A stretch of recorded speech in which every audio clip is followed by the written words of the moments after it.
अस्सलाम वालेकुम स्टूडेंट्स। आज का हमारा टॉपिक है memory consistency model. Memory consistency क्या होती है? A memory consistency model for a shared address space specifies constraints on the order in which memory operations must appear to be performed. Memory consistency जो होती है वो ये होती है, यानी हमने मेमोरी को यूनिफॉर्म वे में, एक स्टेडी वे में लेके चलना है। तो जब हम शेयर्ड मेमोरी की बात करते हैं तो उसमें जब हमने ऑपरेशंस को स्पेसिफाई करना होता है तो ऑपरेशंस का ऑर्डर क्या होगा और मेमोरी के अंदर ऑपरेशंस किस तरीके से शो हो रहे होंगे या प्रोसेसर्स को किस तरीके से विजिबल होंगे, तो ये हमारी चीज़ जो है ये हम मेमोरी कंसिस्टेंसी में कंसीडर करते हैं। मेमोरी मॉडल कंसिस्टेंसी जो है basically refer to degree of consistency that has to be maintained for the shared memory data. यानी शेयर्ड मेमोरी डाटा के लिए हमने डिग्री ऑफ कंसिस्टेंसी जो मेंटेन करनी है। Degree of consistency is degree of uniformity, यानी सिस्टम जो है आपका कितना यूनिफॉर्म है, कितनी जो है उसमें स्टेडीनेस है, कितने एक्यूरेट वे में वो अपनी फंक्शनैलिटी दे रहा है। तो ये आपके कंसिस्टेंसी मॉडल से हम स्पेसिफाई करते हैं। If a system scored the stronger consistency model, then the weaker consistency model is automatically supported. अगर आपका सिस्टम जो है वो स्ट्रॉन्गर कंसिस्टेंसी मॉडल को सपोर्ट करने के काबिल है तो इसका मतलब है कि आपका वीकर कंसिस्टेंसी मॉडल जो है वो भी ऑटोमेटिकली उस सिस्टम में अप्लाई होगा। अगर आपका सिस्टम वीक कंसिस्टेंसी मॉडल को ही एक्सेप्ट नहीं कर रहा तो इसका मतलब है कि वो स्ट्रॉन्गर कंसिस्टेंसी मॉडल को भी एक्सेप्ट नहीं करेगा। कैश कोहेरेंस और मेमोरी कंसिस्टेंसी के अंदर क्या डिफरेंस होता है? कैश कोहेरेंस जो है ये स्पेसिफाई करती है how memory accesses are coordinated among CPUs.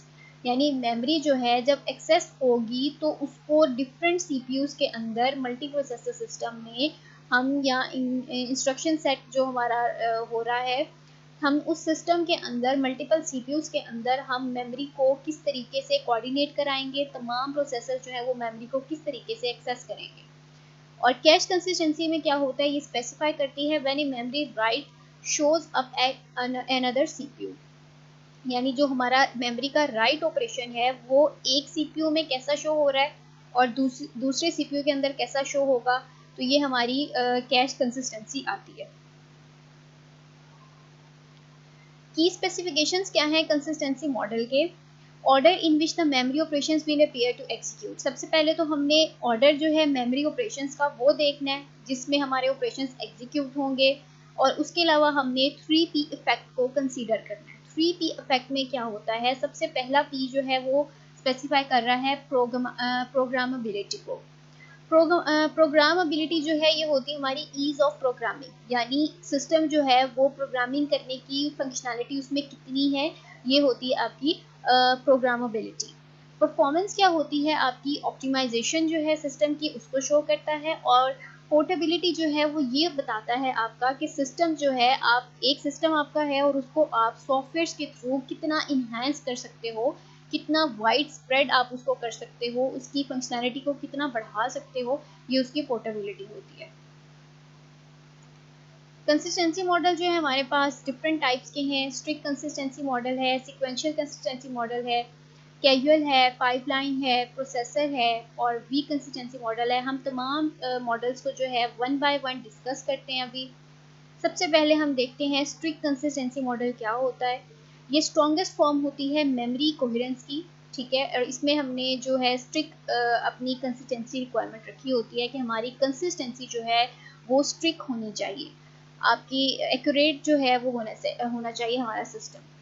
Value return by a read operation on a memory address. एक मेमोरी एड्रेस में एक वैल्यू हमें मिली है जो कि रीड ऑपरेशन ने रिटर्न की है, तो वो वैल्यू जो है वो कह रहा है इज ऑलवेज सेम, वो हमेशा सेम होगी as the values written by the most recent write operation. जो राइट ऑपरेशन ने जो सबसे रिसेंट अभी अपना मेमोरी में लोड हुआ होगा राइट ऑपरेशन, उसने जो वैल्यू लिखी होगी वो ही आपकी जो है रीड वैल्यू रीड ऑपरेशन के अंदर आएगी। All writes instantaneously becomes visible to all processes. तमाम राइट ऑपरेशन जो है वो एक वक्त में तमाम सीपीयूज को शो हो रहे होंगे, ठीक है। और उनका ऑर्डर जो है वो भी आपका, क्योंकि स्ट्रिक्ट कंसिस्टेंसी मॉडल है तो क्लॉक साइकिल भी सेम होगा, टाइम भी सेम होगा, ऑर्डर भी सेम होगा, यानी जिस ऑर्डर में आपने ऑपरेशंस को रीड या राइट करवाया है सेम उसी ऑर्डर के अंदर जो है आपका कंसिस्टेंसी मॉडल जो उसको एक्सेप्ट करेगा। सिक्वेंशियल कंसिस्टेंसी मॉडल क्या होता है, ये प्रपोज किया था लैम्पोर्ट ने 1979 के अंदर। इसमें हमारा जो है shared memory system is set to be score the sequential consistency model if all processes see the same order. यानी इसमें हमने ये रिस्ट्रिक्शन लगाई थी कि तमाम प्रोसेसेस जो हैं उनका ऑर्डर सेम होना चाहिए। ठीक है, memory order must respect the program order. आपके मेमोरी जो है वो उस किस ऑर्डर को फॉलो करेगा जिस ऑर्डर में आपने प्रोग्राम दिए होंगे। एग्जीक्यूट होने के लिए जो आपने प्रोग्राम दिए हैं मेमोरी में, मेमोरी हमेशा उस ऑर्डर को फॉलो करेगी। इफ द थ्री ऑपरेशंस, जैसे ये तीन ऑपरेशंस हैं, R1 for read, W1 for write and R2 for read two, यानी दूसरा रीड ऑपरेशन है, ये किसी मेमोरी लोकेशन में एक ऑर्डर के अंदर जो है वो स्पेसिफाई हो रहा है। और ऑर्डर्स जो हैं वो कितने हो सकते हैं, ये आगे जो है यहाँ पर उसने बता दिया है कि ये मैक्सिमम ऑर्डर्स हैं जिसमें आपके ऑपरेशंस एग्जीक्यूट हो सकते हैं। तो इसमें से जोन सा ऑर्डर पहले एक्सेप्ट हो जाएगा, आपके तमाम प्रोसेसेस जो हैं वो उसी ऑर्डर को लेके हमेशा चलेंगे। ठीक है, तो ये कंसिस्टेंसी रिक्वायरमेंट जो है सिक्वेंशियल एक्सेस की थोड़ी वीक होती है, क्योंकि हमने उसमें ये जो हमारा स्ट्रिक्ट कंसिस्टेंसी मॉडल है उसमें हमने ये वाले ऑप्शंस नहीं रखे होते कि आपने कौन सा ऑर्डर, यानी ऑर्डर को चूज़ करने के ऑप्शंस नहीं होते, इसीलिए उसको स्ट्रिक्ट कंसिस्टेंसी कहते हैं। जबकि सीक्वेंशियल में हमने जो है वो ऑप्शन दी हुई होती है, और जो एक ऑप्शन यहाँ पे सिलेक्ट हो जाती है फिर आपका मॉडल जो है वो उसी के मुताबिक तमाम प्रोसेसेस को एग्जीक्यूट कराता है। कैजुअल कंसिस्टेंसी मॉडल क्या है, ये प्रपोज किया था होटो एंड अहमद ने 1990 के अंदर। इसमें तमाम प्रोसेसेस जो हैं can see only those memory reference operations in the correct order that are potentially casually related. यानी वो ऑपरेशंस जो कि कैजुअली एक दूसरे से रिलेट कर रहे होंगे, मेमोरी रेफरेंस के अंदर सिर्फ वही प्रोसेसेस जो हैं वो शो होंगे। ठीक है, और जो अनरिलेटेड होंगे वो डिफरेंट प्रोसेसेस के अंदर वो डिफरेंट ऑर्डर में आपके जो हैं वो शो होंगे। जो कैजुअली रिलेट होंगे उनका ऑर्डर सेम होगा, और जो कैजुअली रिलेट नहीं है ऑपरेशंस उनका ऑर्डर और उनके प्रोसेसेस जो हैं वो डिफरेंट होंगे। ठीक है, तो ये आपका जो है memory reference operation is said to be related to an other memory reference operation if one might has influenced by the other.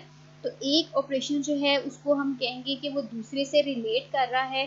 क्यों, जैसे हमने कल एक एग्जांपल अभी लेक्चर में देखी थी, तो उसमें हमने ये कहा था कि जैसे ऑपरेशन एक जो है वो तब तक एग्जीक्यूट नहीं होगा जब तक ऑपरेशन बी जो है उसकी वैल्यू हमें नहीं मिल जाती। तो ए और बी की वैल्यू जो है वो एक दूसरे के ऊपर डिपेंड कर रही थी, इसमें भी यहाँ पर यही बात हो रही है। नेक्स्ट है हमारा पाइपलाइन रैंडम एक्सेस मॉडल। ये प्रपोज किया था लिप्टन एंड सैंडबर्ग ने 1988 में। It provides a weaker consistency semantics than consistency model discuss so far. जो अब तक हमने मॉडल्स कंसिस्टेंसी के डिस्कस किए हैं उनमें से सबसे वीकर जो है वो इसकी कंसिस्टेंसी है। ठीक है, इसमें इसकी कंसिस्टेंसी मॉडल जो है वो क्यों वीक है, क्योंकि इसमें हम सिर्फ एक तो राइट ऑपरेशंस को कंसीडर करेंगे। ठीक है, और हमारी जो है कंसिस्टेंसी देने की वो ये होता है कि हमने तमाम प्रोसेसेस जो हैं उनका ऑर्डर और राइट ऑपरेशंस का सीक्वेंस जो है वो सेम रखना है। तो इसमें क्या होता है कि आपके राइट ऑपरेशंस जो हैं वो एक सिंगल प्रोसेस में पाइपलाइन फैशन में होते हैं और वो पाइपलाइन मैनर में ही एग्जीक्यूट होते हैं। ठीक है, right operations performed by different processes can be seen by different processes in different order। और right operations जो है वो हर प्रोसेसर अपना राइट ऑपरेशन जो है वो पाइपलाइन मैनर में एग्जीक्यूट कराएगा, इसी वजह से उनका ऑर्डर जो है वो डिफरेंट हो जाएगा। तो हम इसको जो है इस कहेंगे कि इसकी कंसिस्टेंसी जो है तमाम मॉडल्स में से सबसे वीक है। ऑल्दो इसको इम्प्लीमेंट करना और इंस्टॉल करना बहुत इजी है और इसकी परफॉर्मेंस गुड इसलिए है क्योंकि यहाँ पर हमारे इम्प्लीमेंटेशन जो है इसकी इजी है और इसको सिंपल है ये इम्प्लीमेंट करना। प्रोसेसर कंसिस्टेंसी मॉडल जो है ये प्रपोज किया था गुडमैन ने 1989 के अंदर। It's similar to the PRAM model जो अभी हमने डिस्कस किया है पाइपलाइन वाला, लेकिन इसमें हमने सिंपल एक जो है वो रिस्ट्रिक्शन लगा देनी है मेमोरी कोहेरेंस।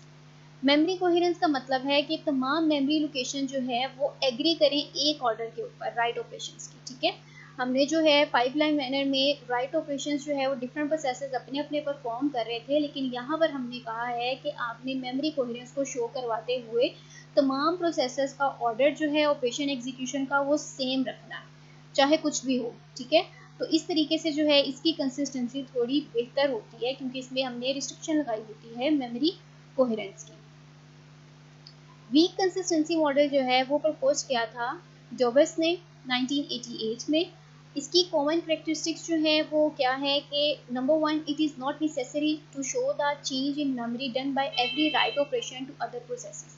यानी एक राइट ऑपरेशन ने एक प्रोसेस में जो मेमोरी में चेंज शो किया है, तो ये मैंडेटरी नहीं है कि वो चेंज बाकी सारे ऑपरेशंस और बाकी सारे प्रोसेसेस में भी शो हो। ठीक है, तो इसको हमने शो करवाना जो है वो मैंडेटरी नहीं है। उसके अलावा isolated access to shared variables are rare. जो हमने वेरिएबल्स को शेयर किया है वो तमाम आइसोलेट हो भी सकते हैं और नहीं भी हो सकते। अगर वो आइसोलेटेड वर्क करें, यानी इंडिविजुअली वर्क नहीं कर रहे, इंडिविजुअली वर्क कर रहे हैं, ग्रुप में वर्क नहीं कर रहे, तो ये चांस जो है इंडिविजुअल वर्किंग का वो बहुत रेयर होता है। इसकी अगर हमने परफॉर्मेंस जो है वो बेहतर लेनी है, तो हमने क्या करना है, कंसिस्टेंसी को इन्फोर्स कराना है group of memory reference operations के साथ rather than individual memory reference operation. यानी हम इंडिविजुअल मेमोरी रेफरेंस ऑपरेशंस यहाँ पे नहीं लेंगे, ग्रुप में जो है वो कंसीडर करेंगे। और जब काम जो है वो ग्रुप के अंदर होगा, इंडिविजुअली नहीं होगा, तो कंसिस्टेंसी जो है वो बेटर आएगी और परफॉर्मेंस जो है वो भी हायर होगी। रिलीज कंसिस्टेंसी मॉडल जो है ये इन्हेंसमेंट है वीक कंसिस्टेंसी मॉडल का। ठीक है, इसमें हमने जो है सिंक्रोनाइजेशन वेरिएबल्स ऐड करने हैं एक्वायर और रिलीज के नाम से। एक्वायर जो है ये बताएगा कि आपके सिस्टम के अंदर इस वक्त जो कंसिस्टेंसी रेशो है वो क्या है, यानी मॉडल में आपका प्रोग्राम जो है वो एंटर हो रहा है। और रिलीज जो है ये बताएगा कि सी आर जो है वो जस्ट एग्जिट, कंसिस्टेंसी रेशो जो है वो अभी एग्जिट है।